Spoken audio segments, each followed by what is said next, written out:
একটা বিষয় আমি শেয়ার না করলেই নয়, কারণ যেহেতু রাস্তাঘাটে আমরা চলি, মানে আমরা বলতে আমরা সবাই চলাফেরা করি যার যার নিজস্ব যানবাহন নিয়ে, কেউ ভাড়া নিয়ে, কেউ বাসে ওঠেন।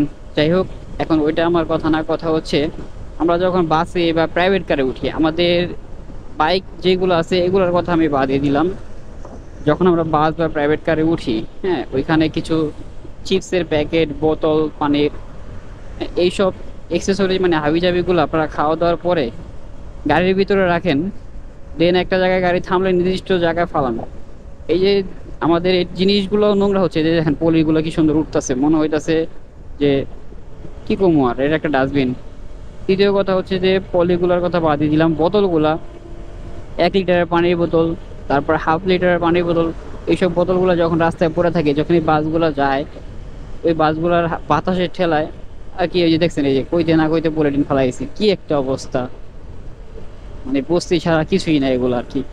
তারপরে এইসব জিনিসগুলা পুরো নোংরা অবস্থায়, আর ওই জিনিসটা যখন আমার বাইকের সামনে যায়, বা ওই বোতলটা যদি আমার বাইকের উপর দিয়ে উঠা যায়, তখন আমার এই বাইকটাকে কন্ট্রোল করা সম্ভব আদৌ পসিবল? আপনারাই বলুন।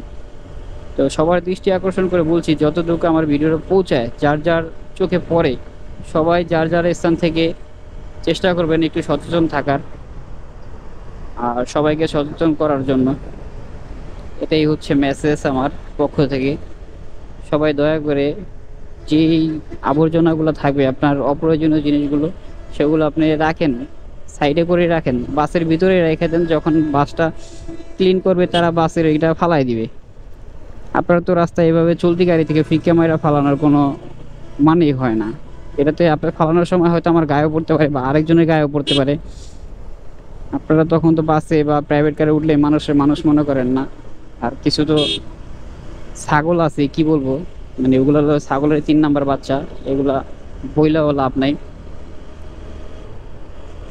তো যাই হোক, সবাই এই জিনিসটা একটু মেনটেন করে চলবেন।